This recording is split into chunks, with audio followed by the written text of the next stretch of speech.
assim, eu estava até olhando aqui uma lista de jogadores que ou não estavam em condições adequadas por conta da viagem, data FIFA, né? Ou então lesionados. É muita gente, né? Varela, Ortiz, Alexandre, Jorginho, Rascaeta, Carrascal, Pedro, Plata, De La Cruz, Alan, Vinha e Danilo. Até o Jorginho não estava ok, né? Não Sim. podia jogar 90 minutos, tanto que entrou durante. E eu acho que aí algo que o André fala já há muito tempo se fez assim muito relevante no contexto, que é justamente o Felipe adaptar o modelo de jogo dele, ou a proposta para aquela partida, às circunstâncias.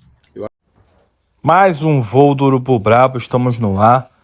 Mauro César aí falando do Felipe Luiz, que ele tem que jogar com aquilo, com os jogadores que ele tem. E o Felipe Luiz ele insiste com o mesmo esquema, as mesmas jogadas, né, com os mesmos jogadores. Ele não tem uma jogada diferente, ele não sabe se adaptar com o que tem, né? Fazer a limonada com o limão que tem. Vamos ver esse vídeo? Já compartilha, se inscreva e deixa o seu like aí. Hype esse vídeo aí, galera. Valeu! Eu acho que isso está faltando bastante. Além da questão da zaga, do Rossi, o Flamengo precisa pensar: olha, eu estou mutilado, meu adversário vai jogar de tal forma. Como é que eu posso surpreendê-lo? O que eu posso fazer de diferente? Até uma expressão que uma pessoa do clube comentou comigo essa semana, falou assim: fazer o jogo mais simples. Porque o modelo de jogo dele tem uma certa sofisticação, né? Construção a partir dos zagueiros e volantes. Aí você não tem os caras. Cara, aí você tem que se adequar, né? Porque a temporada é isso. A gente pode falar, e tem que falar do calendário da CBF, tem que falar, mas é isso, gente. Se você quer ganhar, é nesse cenário. Podemos protestar, podemos reclamar, podemos criticar, podemos falar qualquer coisa, mas essa é a música que está tocando. E aí tem que saber dançar. Mauro, antes de dar bom dia para o André, eu não sei se você teve essa mesma sensação, essa análise vendo o jogo. Você está falando do fazer o simples, né? Eu percebi, em determinados momentos, até em relação a essa complexidade, ou fazer o mais simples, que em alguns momentos o Carrascal, que é meia, jogou aberto, né, como um ponto. E o Luiz Araújo, que é ponta, às vezes jogou como meia. Isso também seria uma forma de não complicar, tentar botar os jogadores ali, fazer o tal do feijão com arroz, às vezes, botar os jogadores nas posições dele, Mauro? É, acho que em parte, acho que não é uma questão só de posicionamento, não. É uma questão assim, da proposta, né? Qual vai ser a minha proposta? Você pode fazer um jogo mais reativo, pode tentar jogar esperando o adversário, tentar jogar em velocidade, sabe? Mudar um pouco a ideia. E, enfim, de certa forma, por exemplo, contra o Palmeiras foi isso. O Palmeiras quis jogar no campo do Flamengo, o Flamengo jogou com pouca posse de bola no primeiro tempo e meteu 3 gols. Soube usar a fragilidade do adversário, né? O Palmeiras apresentou fragilidades ali. Eu acho que isso deveria acontecer mais vezes, né? E esses jogos, isso é quase que obrigatório. Amanhã nem tanto, porque amanhã ele já deve ter, vamos lá, ele não tem o Saul, não tem o Eric Pulga, Pulgar. mas talvez tenha o De La Cruz, que voltou a treinar, ele vai ter o Jorginho, talvez, desde o começo, imagino, ele vai ter o Arrascaeta. O Arrascaeta, assim, quando eles voltaram, os jogadores, todos se colocaram à disposição do técnico. Isso é uma coisa até positiva, uma coisa até legal. Ninguém falou, não dá. Até os dois brasileiros que estavam totalmente descartados. O Flamengo nem enfrentou voo. Eles chegaram por volta de 6h30 da tarde ao Rio de Janeiro, 9h30 o jogo. Gente, 6h30 da tarde que eles estavam desembarcando é o horário mais ou menos que o ônibus está no caminho para o estádio. Para um jogo 9h30, para chegar no Maracanã com calma. Né? No máximo está saindo 6h30 da tarde lá da concentração. Então, assim, eles estavam desembarcando de uma viagem da França para o Brasil. Uma viagem longa. Lille, Paris, e eu imagino que tenha sido essa conexão, né? Paris-Rio. Então, uma viagem longa, viagem de 12, 13 horas, sei lá, com conexão, espera. É uma viagem cansativa. Mesmo que o cara venha na executiva, são várias horas que está dentro do avião.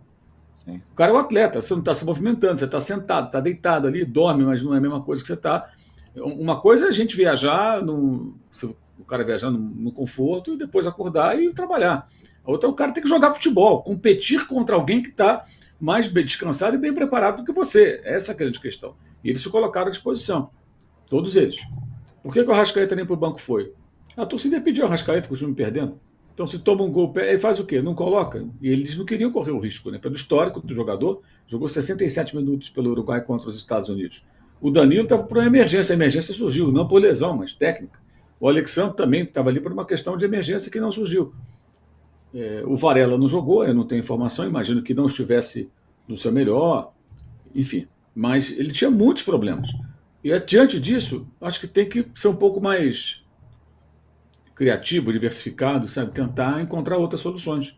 E até um pouco mais humilde na proposta de jogo, de repente usar uma estratégia mais conservadora, menos sofisticada, como eu falei, mas mais adequada, de repente, a um determinado cenário de um jogo contra o adversário que estava motivado, se mobilizou para o jogo, é a motivação que tinha o Fluminense, e que vem numa boa fase, né? E que se preparou durante toda a data FIFA sem esses problemas de convocação e lesões, etc. Está mais inteiro.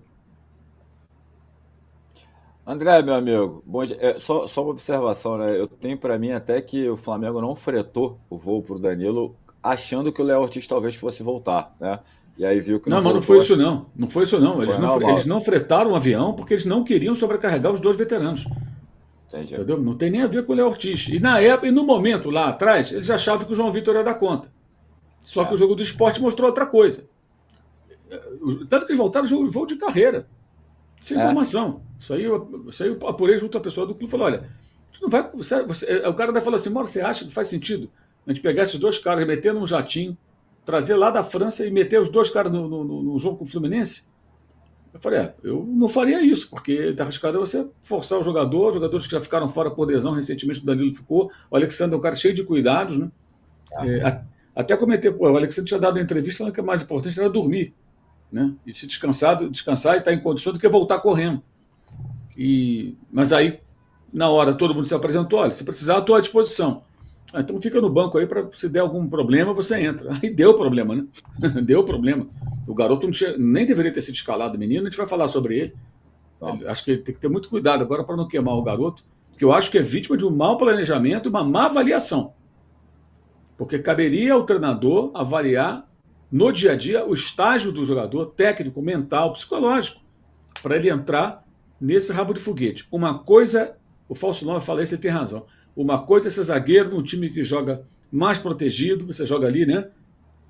Mais jogadores próximos de você, pode rebater bola à vontade, né, e tal. A outra é você jogar num time que o zagueiro tem que começar as jogadas, joga com linha alta, tem que correr para trás.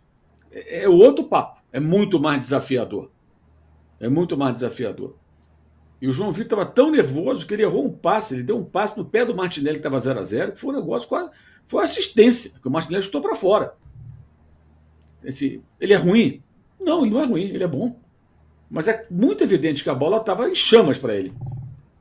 E, enfim, eu acho que aí é um erro de avaliação. Gente, ele está desde janeiro com o profissional. Ele fez 18 anos, 1º de janeiro, viajou para Orlando, não foi para Disney, foi para treinar com o profissional. Ficou lá, ele está incorporado desde o começo do ano.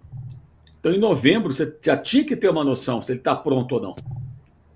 E lançaram, ele não está pronto. Claramente ele não está pronto. Não está pronto. Enfim, eu acho que aí é muita responsabilidade do treinador. O garoto, eu acho que ele é uma vítima disso aí, sabe?